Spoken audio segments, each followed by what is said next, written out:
સ્વાધ્યાય 8 એટલે સોરી સ્વાધ્યાય 10 દાખલા નંબર છે 8 દર્શાવો કે બિંદુઓ a 1 -2 -8 b 5 0 -2 અને c 11 3 7 સમરેખ છે.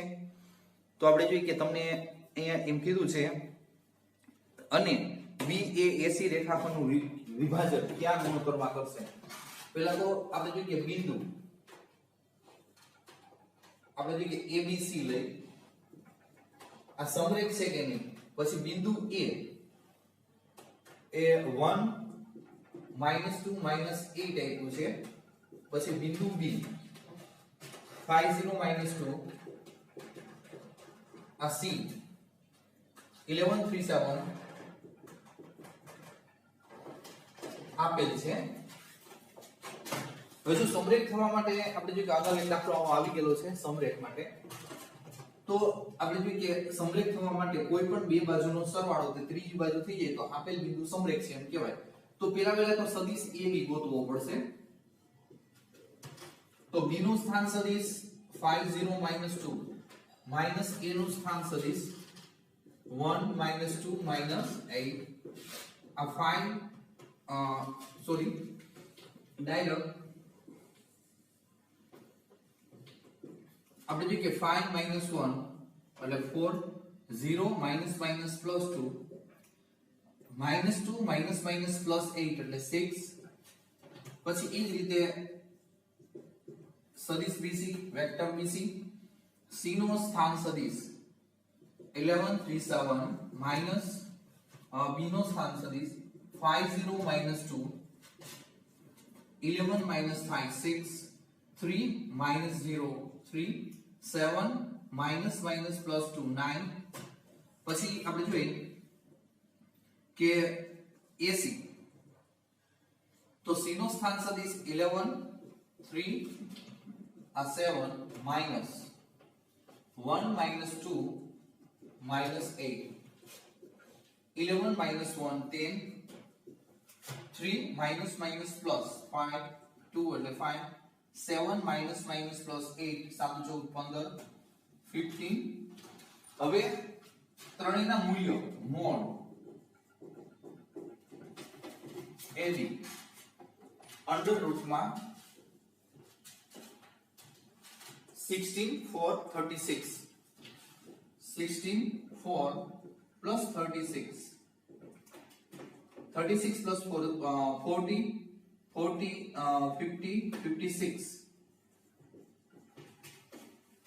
14 ચોકુ 56 એટલે આપણે જોઈએ કે 14 ચોકુ 56 એટલે અહીંયા આવશે 2 વર્ગમૂળ 14. હવે મોડ BC 36 9 81 36 9 81 36 વર્ગ કરો એટલે 9 અને 81 9 ને 10 10 ને 6 16 નો છગડો વધી આવી 1 8 ને 1 9 10 11 12 હવે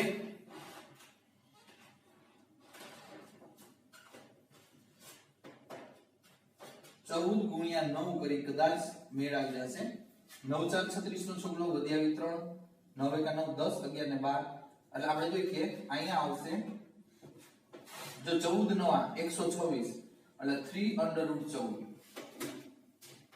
હવે AC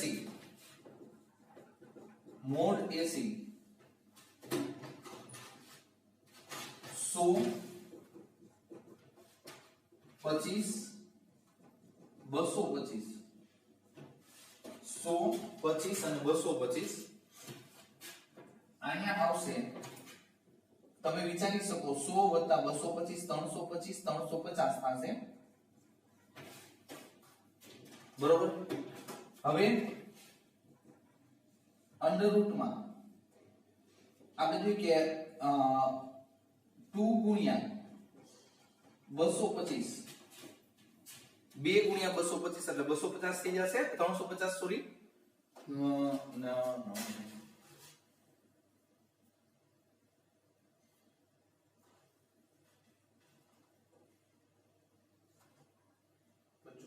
ચાર 20 4 8 9 10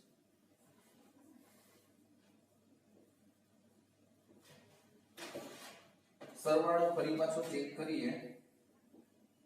જો અહીંયા 250 અને આવશે 250 350 જ થાય છે. હવે 350 એટલે અહીંયા મારે વિચારવાનું થાય 350 આપણે જોઈએ કે કેટલા 350 નું વિચારવાનું રહેશે.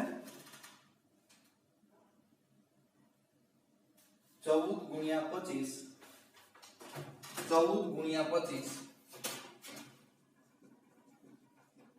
અને આપણે સમજી શકીએ કે 25 નું વર્ગમૂળ 5 એટલે 5 વર્ગમૂળ 14.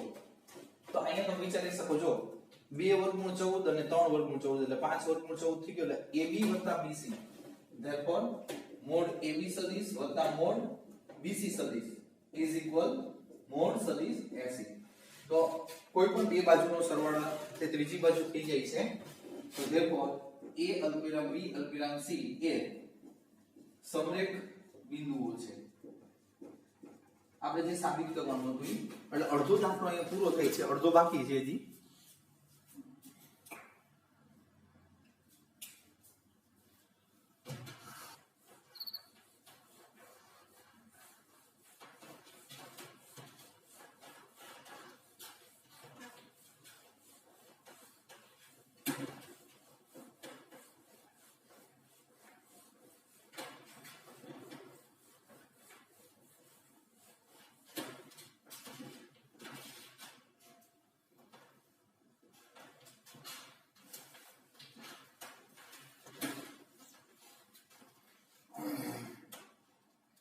પછી B એ AC નું વિભાજન કયા ગુણોત્તરમાં કરશે?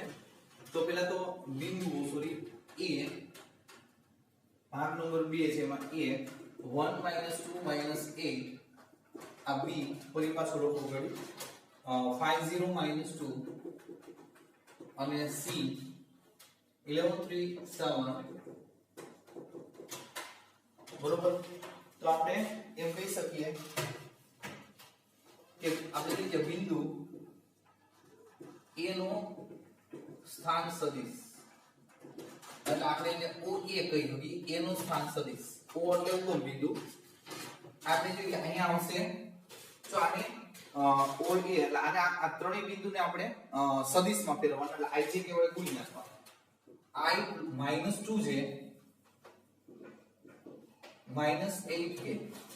પછી એ જ રીતે બિંદુ B નો સ્થાન સદિશ OB થશે એટલે B 5i + 0k અને -2k. પછી બિંદુ C તો OC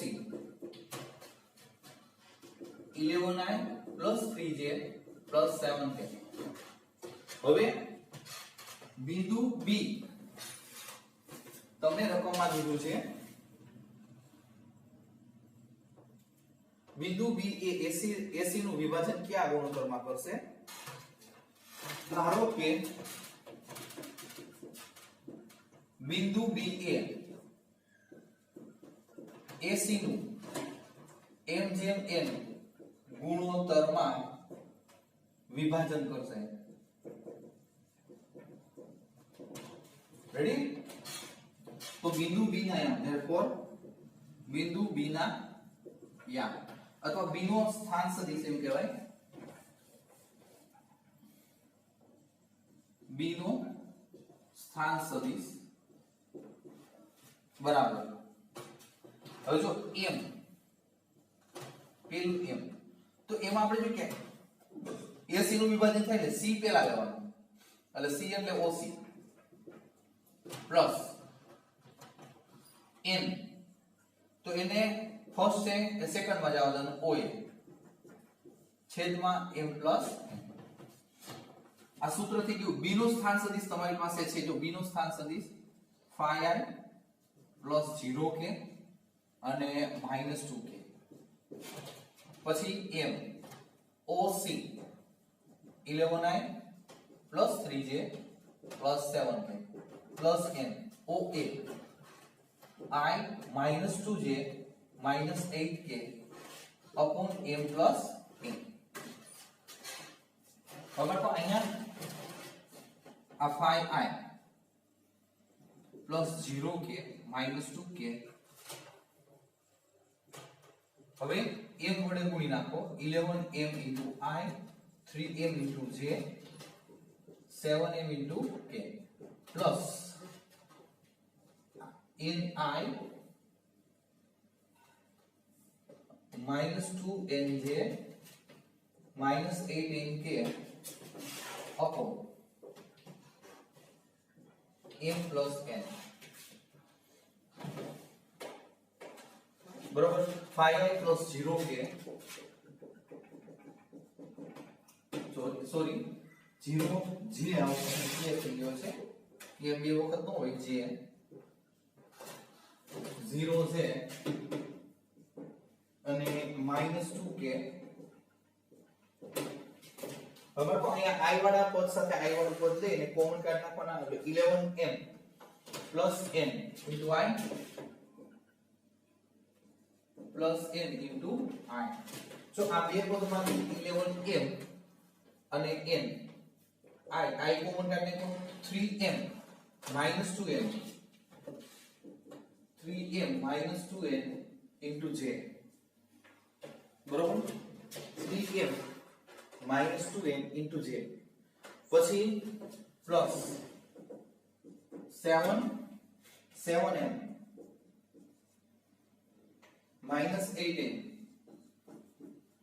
into k અને m plus n હવે બાળકો અહીંયા અમે xm સાથે xm સરખાઈ શકો ym સાથે ym અને zm સાથે zm સરખાવો અને j સાથે હું j વાળું પદ સરખાવું તો therefore આપણે કહી શકીએ કે 0 is equal 3m minus 2n આ સ્વતંત્ર છે એટલે બધાના છેદમાં આવશે આ 1 2 ને 3 એટલે છેદમાં m plus n હવે આને ઉપર લઈ જાવ એટલે 0 સાથે ગુણાશે એટલે 0 થઈ જશે એટલે અહીં આવશે 3m minus 2n 3m આ બાજુ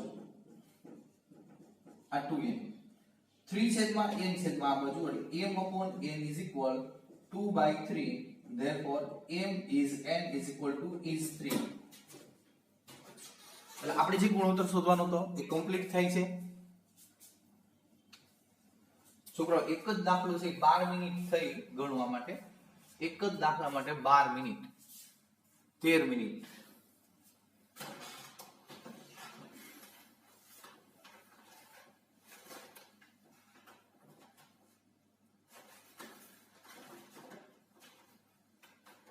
બરોબર આ એક દાખલો રાખીએ આપણે જોઈએ કે વ્યવસ્થિત તમે જોઈ લેજો સમજી લેજો